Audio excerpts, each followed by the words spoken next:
Hello' বন্ধুসকল, আজি আমাৰ মৰমৰ ভাইটি ফিৰোজ মৰিগাঁৱৰ পৰা আহি পালেহি আৰু তেওঁৰ খুব সুন্দৰকৈ গাহৰি মাংস বনায়।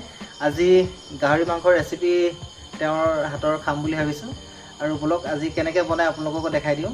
বলক হেল্ল' কৰি হেল্ল'। ঠিক আছে, মোৰ শ্ৰীমতী আজি ভাইটিটোক সহায় কৰি দিব। বলক দুজনে আজি লাগি ভাগি বনাব আৰু আমি চাম কেনেকৈ বনায় আৰু খাম আৰু পূৰা সোৱাদ। ভাইটিটোৱে মাংস কটা আৰম্ভ কৰি দিছে আৰু তেওঁ এটা ধুনীয়াকৈ চাইজত কাটি লৈছে প্ৰথমতে মাংসখিনি।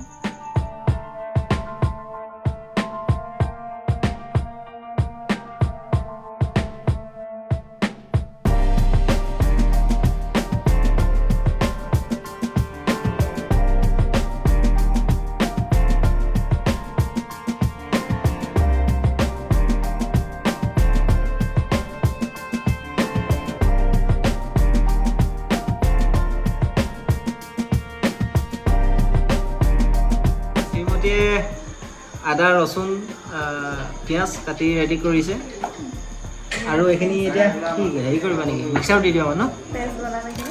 পেষ্ট বনাব।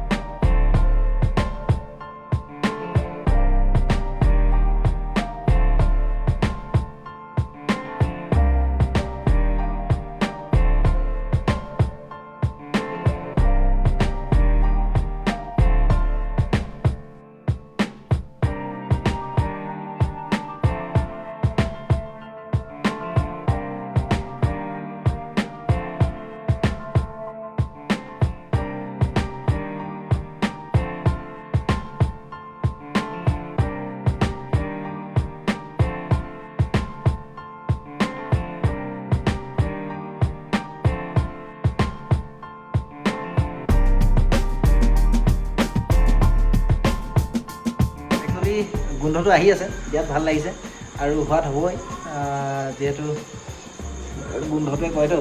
আৰু অলপ ওলাবলৈ বাকী আছে, এতিয়া জাষ্ট ষ্টাৰ্ট কৰিছে।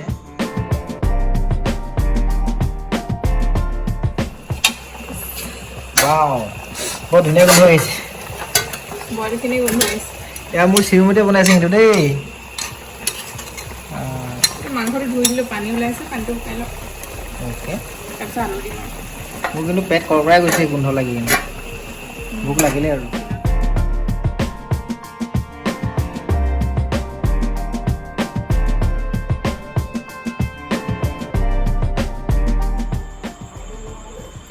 এয়া আমি খাব লৈছোঁ আৰু কেনেকুৱা হৈছে বইল গাহৰি বইল?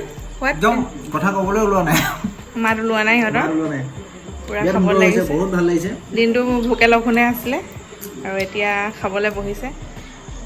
বন্ধুসকল একেবাৰে চুচি বাচি খালোঁ দেই, একো নাই। আৰু মাংস আমি তিনিজনে খতম কৰি দিলোঁ। প্ৰায় 1.5 কেজি মাংস খতম কৰি দিলোঁ। কেনেকুৱা লাগিলে ধুনু? মজা ন? আমাৰ অকল এডাল আছে দেই, বাকী শেষ হ'ল আৰু কাঁহী চব চফা কৰি দিছে। সঁচাকৈ ভাল লাগিলে আজি, বহুত ভাল লাগিলে। ধন্যবাদ। আৰু ভিডিঅ'টো বেছি দীঘলীয়া নকৰোঁ, ইয়াতে ভিডিঅ'টো সামৰণি মাৰিছোঁ। ধন্যবাদ।